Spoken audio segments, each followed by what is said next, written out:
Hello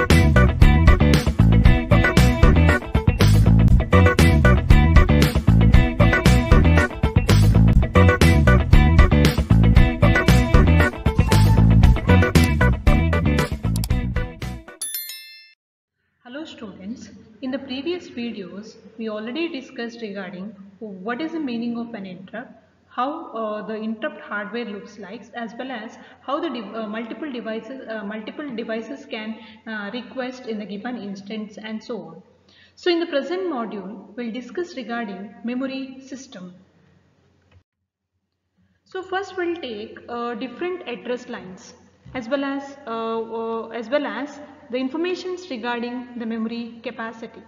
So here we are having different address lines like 10, 11, 12, 13, 14, 15 and 16. So these are nothing but values of k. And suppose if you are having k address lines, so within the memory I will be having 2 power k addressable locations.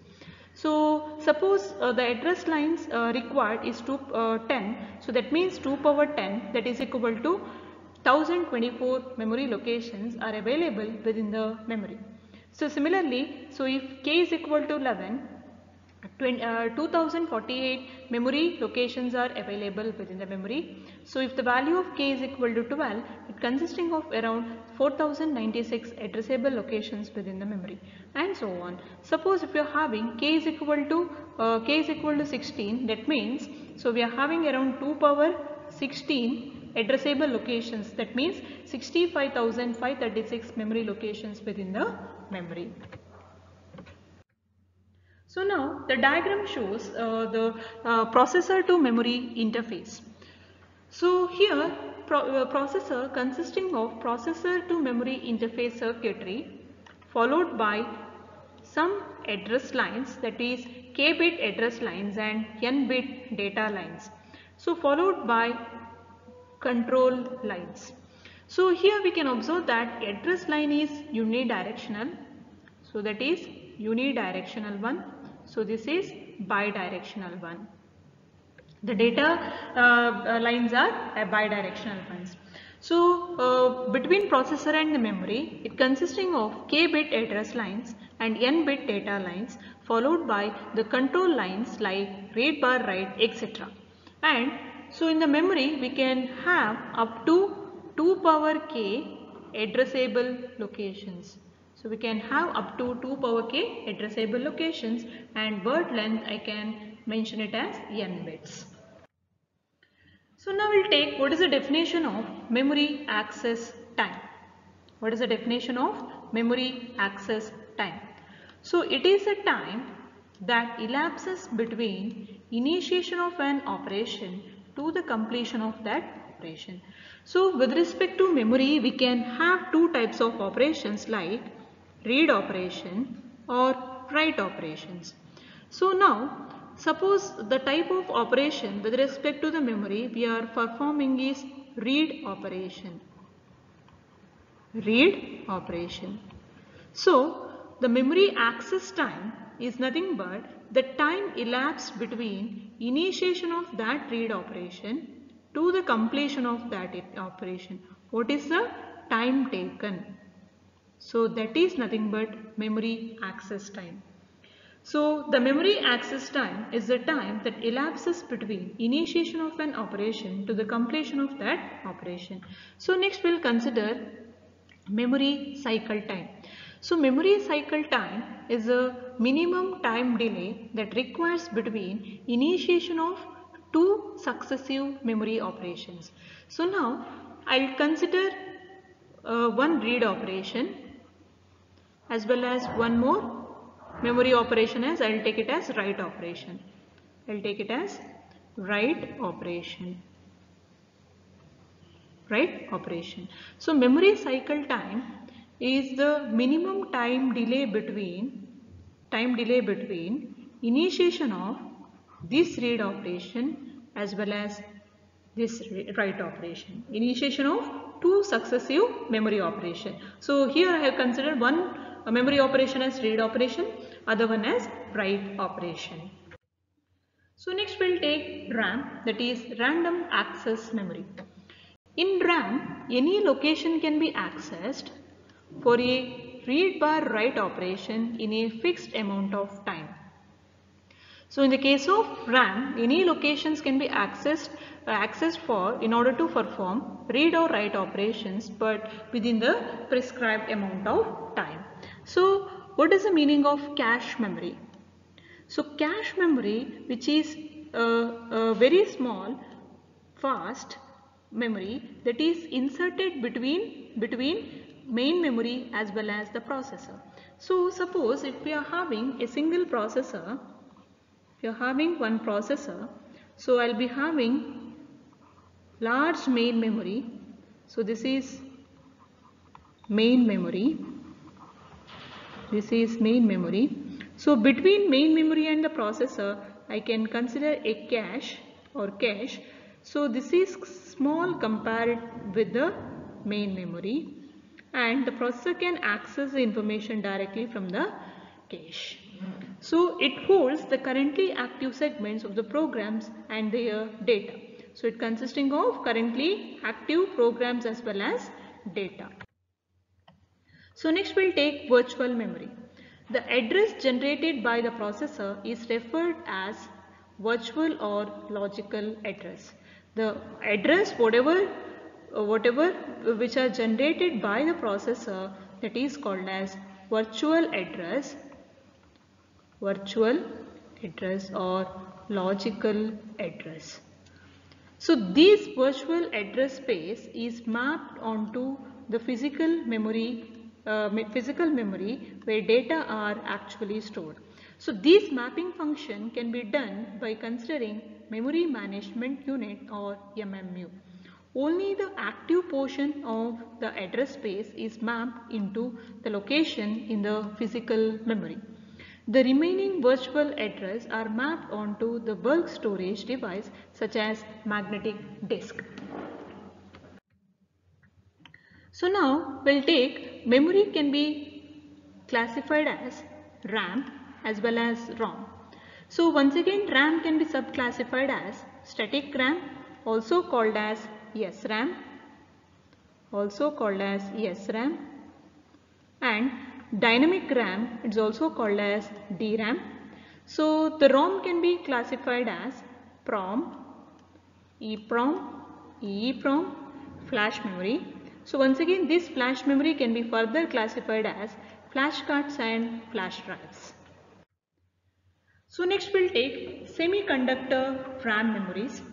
So under that we'll consider internal organization of memory chips. So memory cells are organized in the form of an array. Each cell is capable of storing single bit of information. So that means either 0 or 1. Each row of cell forms a memory word. So I can combine the entire row of cell together to form a single memory word. All cells of a row are connected to a common line called as word line. So all cells of a row. So all the cells within a single row are connected to a common line. So that line is called as word line. The cells in each column are connected to sense bar write circuit by 2-bit lines. So sense bar 2 data lines or bit lines are connected to the sense bar write circuit. The sense bar write circuits are connected to the data input or output lines of the chip. During a write operation, the sense bar write circuit receives the input information and stores the input information into cells of the selected word. So with respect to memory, as I said before, we can perform read bar write operations. So if the operation is to be performed is write, so at that instant the sense bar write circuit, it will receive the data and that information or data will be copied into the cells into the cells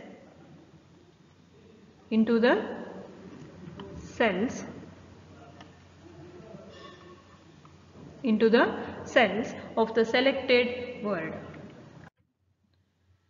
So next we can consider organization of bit cells in a memory chip. So here we can observe that we are having A0, A1, A2 and A3 as address lines. So these are nothing but address lines. And those address lines are connected to the address decoder. And here we can observe that W0 to W15 are called as word lines. Word lines. So we are having around 16 word lines. So similarly B0,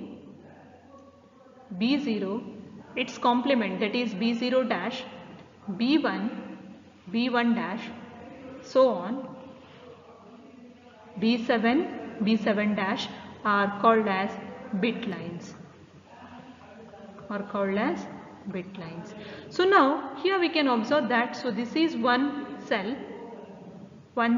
so it is having the capability of storing single bit of information given in the given instant. So it can store either 0 or 1, and each bit line, each cell is connected to the bit line as well as the word line.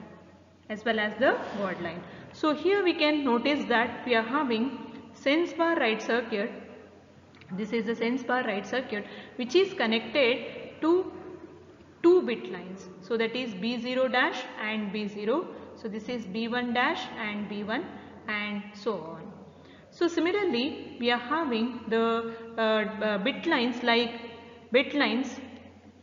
B0, B01, B1 and B7. Around 8 bit lines we are having. Around 8 bit lines. And we are having 16 word lines and 8 bit lines from B0 to B7. So these are connected to the data input or data output lines. The bit lines are connected to the data input or data output lines. So each sense bar write circuit is having some set of control signals like read bar write control signal or chip select signals. So depending upon the type of the operation, suppose the operation is read operation, the sense bar write circuit will select the type of operation is to be performed as read operation.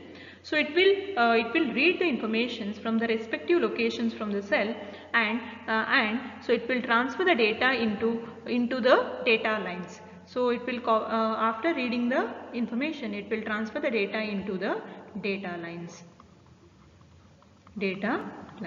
Similarly, if you are performing write operation, the informations from the data lines, so it will be copied into the cells, and the type of the control signal is read bar write. So it will invoke write, it will enable the write operation, and from the data lines the informations will be copied into the cells. So the data input and output of each sense bar write circuits are connected to a single bidirectional data lines. So as I explained before, the sense bar write circuits are connected to the data lines. The data lines can be connected to a data bus of the computer. So it can perform the following operations like read bar write, which specifies the required operations. So chip select, which selects a given chip in the multi-chip memory system. So next is static RAM cell. So here we can observe that we are having two bit lines. We are having the bit lines like B as well as B dash. Single bit value with complements, that is B and B dash. And we are having the word line. So this is the word line, followed by two transistors, so T1 and T2. So we are having two transistors over here.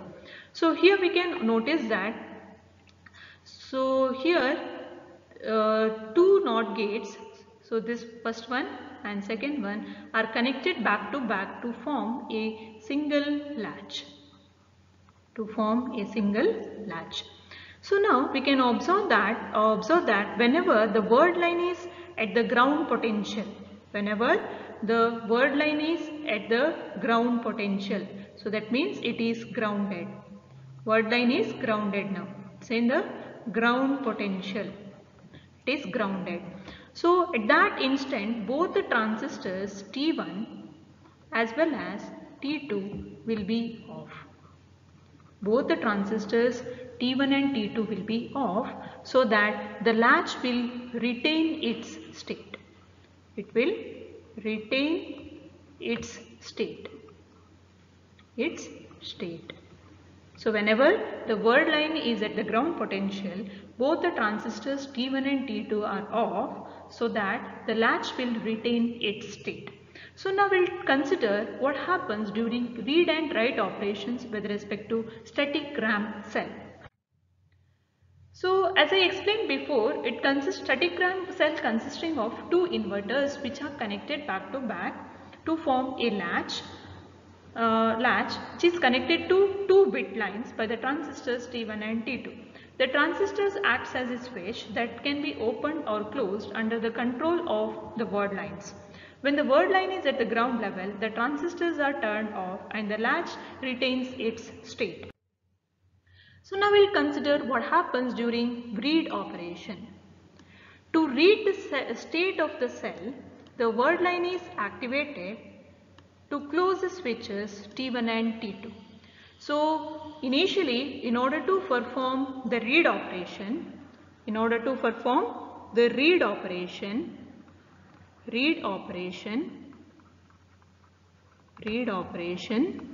so word line is activated.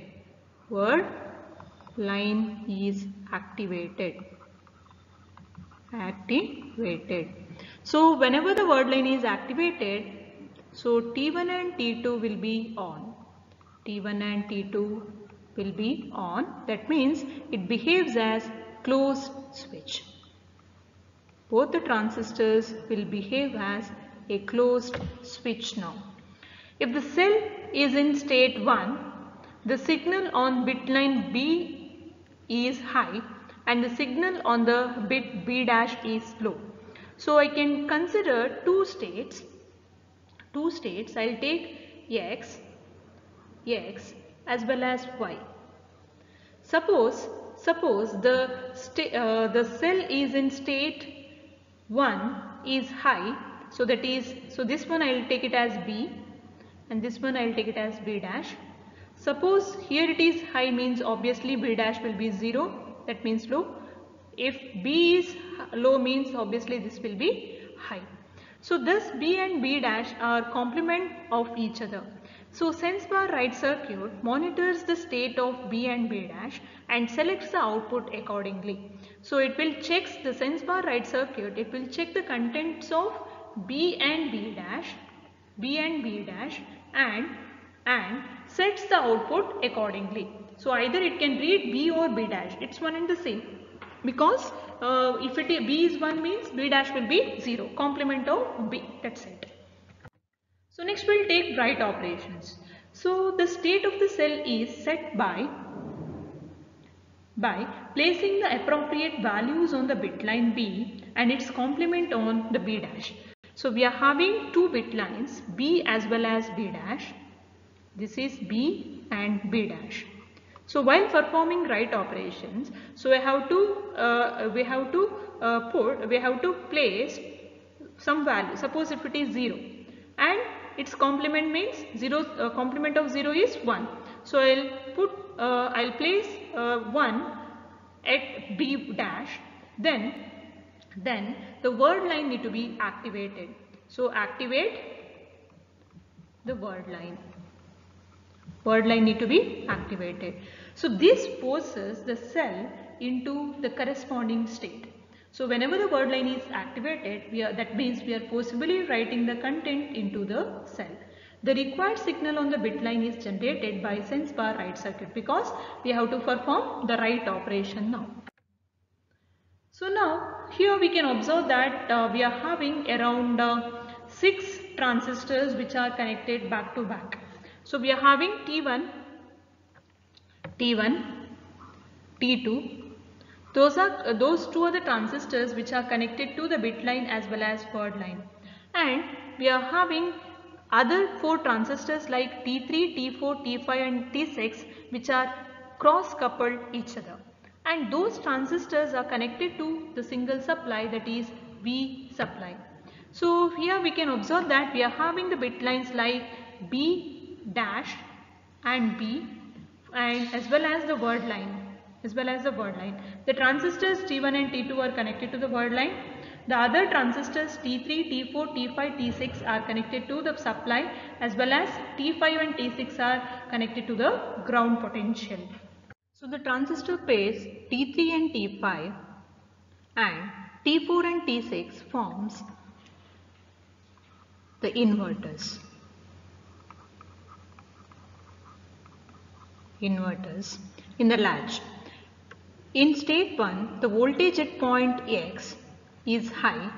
So by having T5 and T6 are on, so these two transistors will be kept on and these two will be kept off.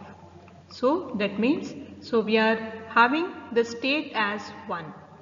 So state as 1. So thus T1 and T2 are turned on, that means closed. Bit line B and B dash will have high and low signals respectively, because B and B dash are complements with each other. So now we'll consider what are the advantages. It has low power consumption.